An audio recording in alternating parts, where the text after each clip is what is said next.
नमस्कार दोस्तों, मैं हूं रणबीर यूट्यूबर और आज हम एक्सप्लेन करने जा रहे हैं एमसीयू के लेटेस्ट एनिमेशन सीरीज एक्समैन 97 के 5th एपिसोड के बारे में। तो चलिए शुरू करते हैं। तो 5th एपिसोड का नाम है रिमेंबर इट।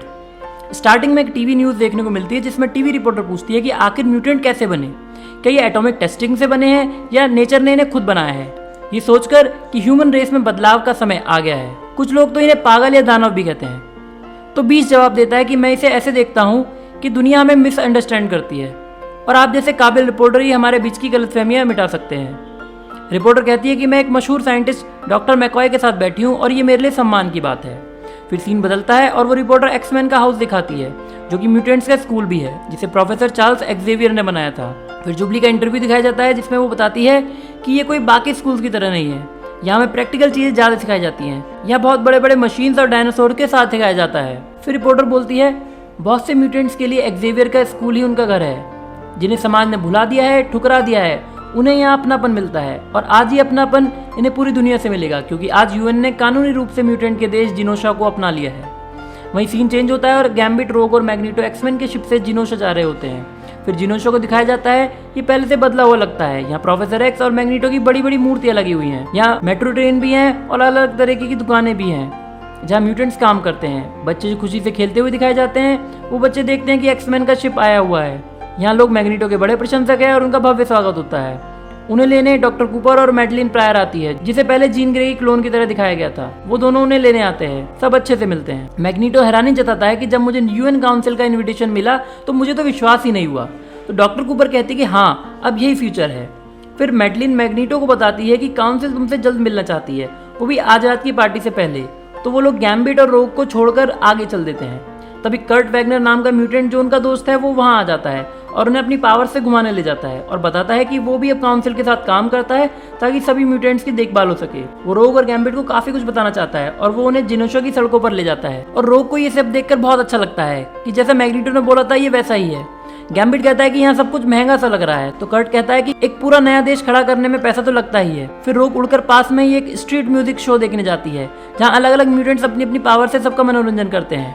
वहीं कर्ट कहता है कि तुम्हारा नाम गैम्बिट है, फिर भी मैं तुम्हारे चेहरे को पढ़कर बता सकता हूँ कि तुम्हें रोग पसंद है। गैम्बिट कहता है हाँ, पर उसे मैं नहीं। वहीं अगले सीन में वही रिपोर्टर स्कॉट का इंटरव्यू ले रही होती है। वो पूछती है कि वर्ल्ड पॉलिटिक्स में चल रहे बदलावों पर आपका क्या कहना है। तो वो कहता है कि एज अ एक्समैन मैं कह सकता हूँ कि एक्सपेक्ट द अनएक्सपेक्टेड। फिर रिपोर्टर उसके और जीन के बारे में पूछती है कि मैंने सुना है कि तुम दोनों तो एक्समैन के पावर कपल हो, तो आप लोग कैसे मिले। वहीं दूसरी तरफ जीन एक नदी के अंदर अपनी और स्कॉट की मेमोरीज देख रही होती है। तभी वहाँ वुल्वरीन आकर पूछता है कि क्यों, तुम भी सवालों से बच रही हो। तो जीन कहती है कि जिसकी मेमोरीज का पता ही नहीं कि वो मेरी है या मेरी क्लोन की, तो मैं क्या ही जवाब दूंगी। तो वुल्वरीन पूछता है कि क्या स्कॉट और तुम अभी भी बात नहीं कर रहे। तो जीन कहती है कि वो अपने बेटे को याद करता है और अक्सर मुझे अवॉइड ही करता है। मुझे याद है कि स्कॉट और मैं नेवादा में मिले थे, तो मैंने स्कॉट को शाम को पिकनिक पर चलने को बोला, तो वो डरा हुआ था क्योंकि कुछ समय पहले ही मैं फिनिक्स फोर्स से मिली थी कि कहीं फिनिक्स की वजह से मैं बदल तो नहीं गई। वहीं स्कॉट टीवी रिपोर्टर को यही कहानी बता रहा होता है कि मैं चाहता था कि उसे लगे कि कुछ भी नहीं बदला है और मैं आज भी उसे पसंद करता हूँ जैसा पहले दिन मिलने पे करता था। उसने फिनिक्स फोर्स की मदद से मेरा चश्मा हटाकर मेरी आंखों में देखा और उसने मेरी ऑप्टिक ब्लास्ट की पावर को भी ब्लॉक कर दिया था। वहीं जीन कहती है कि उसकी आंखों से मैं फोकस करना सीख पाई, लेकिन अब तभी वुल्वरीन कहता है कि मेमोरीज में डूबे रहने से बेहतर है अपने प्रेजेंट को देखो और आगे बढ़ो। तो जीन उसे किस कर लेती है, पर वुल्वरीन कहता है कि तुम स्कॉट से प्यार करती हो, उसकी वाइफ हो, ये मत भूलो। और वो उसे स्कॉट से झगड़ा सुलझाने की बात कहकर चला जाता है। वहीं अगले सीन में टीवी रिपोर्टर स्कॉट से उसके पिता बनने के बारे में पूछती है। तो स्कॉट कहता है कि जीन और मेरा कोई बच्चा नहीं है। तो रिपोर्टर कहती है कि हॉस्पिटल रिकॉर्ड्स तो बताते हैं कि नेथन चार्ल्स समर जो कि तुम दोनों का ही बच्चा है। मैंने वहाँ के डॉक्टर से भी बात करी है और उन्होंने बताया कि रोग ने वो डिलीवरी करवाई थी। तो स्कॉट गुस्से में बोलता है कि वो मेरे बच्चे की डिलीवरी नहीं करवा रहा था क्योंकि वो म्यूटेंट है।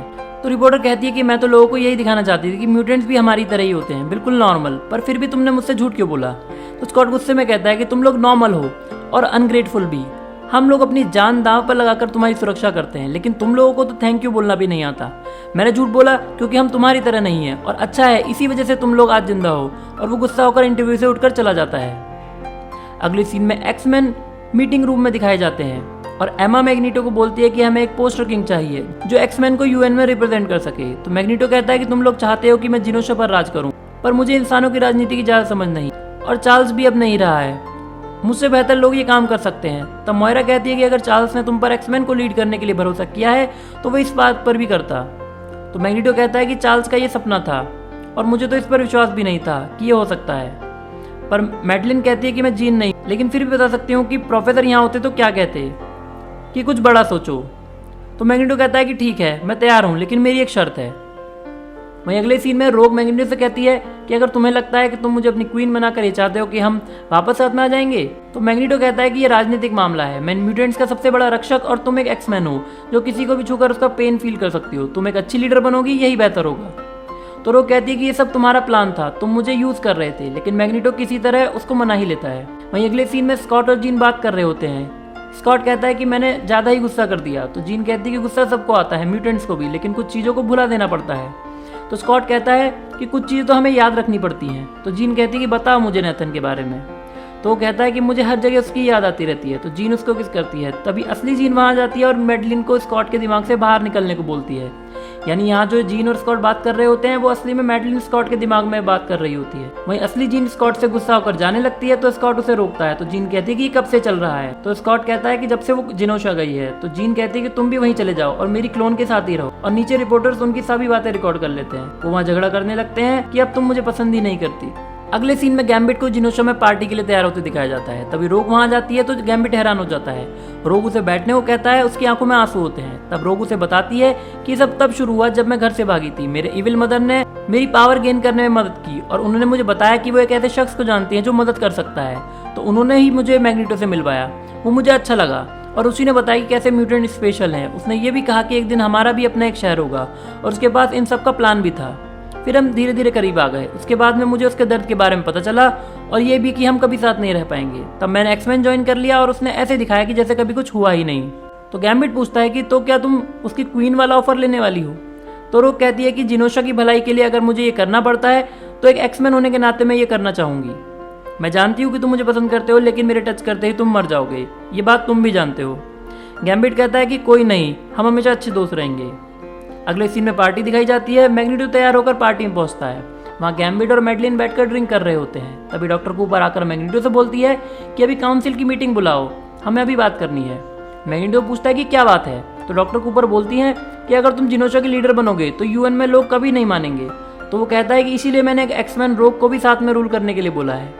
तभी वहाँ रोग की एंट्री होती है। वो उड़ते हुए पार्टी में आती है और उसे देखकर मैग्नीटो भी हवा में उड़कर उसके पास पहुंच जाता है।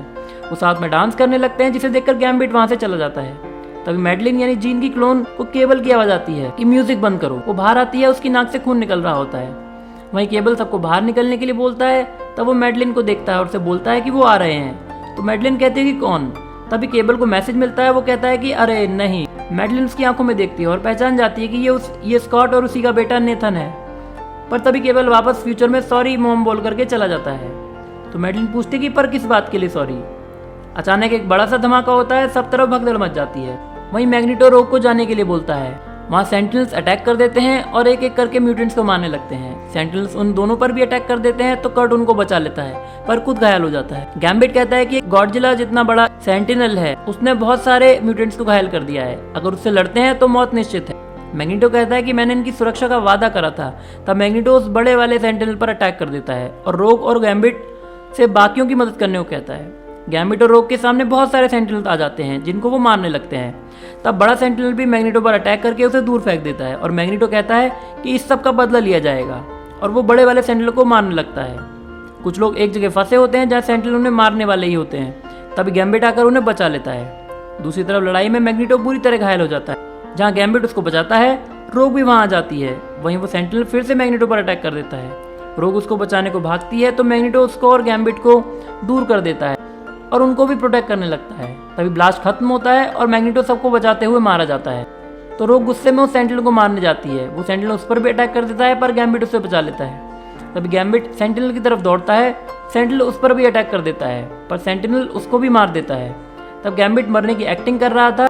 वो सेंटिनल को अपनी पावर से एनर्जाइज कर देता है और वो बोलता है मेरा नाम गैम्बिट है, रिमेंबर इट, और उसको ब्लास्ट कर देता है और अपना सेक्रीफाइस कर देता है। अगले सीन में बाकी एक्समैन टीवी पर ये सब देख करके दुखी हो रहे होते हैं। जिनोशा ऑलमोस्ट बर्बाद हो चुका होता है। कर्ट और कुछ म्यूटेंट्स बचे हुए हैं। रोग गैम्बिट की बॉडी को पकड़कर रो रही होती है और यहीं ये एपिसोड खत्म हो जाता है। तो दोस्तों, आपको ये वीडियो कैसा लगा कमेंट्स में ज़रूर बताना, और आपको ये वीडियो अच्छा लगा हो तो लाइक और सब्सक्राइब करना ना भूलें। Thank you for watching this video और अगले वीडियो में जल्दी ही मिलते हैं। तब तक के लिए बी हैप्पी, बी हेल्दी और एंटरटेनमेंट के लिए जुड़े रहिए रणबीर यूट्यूबर से।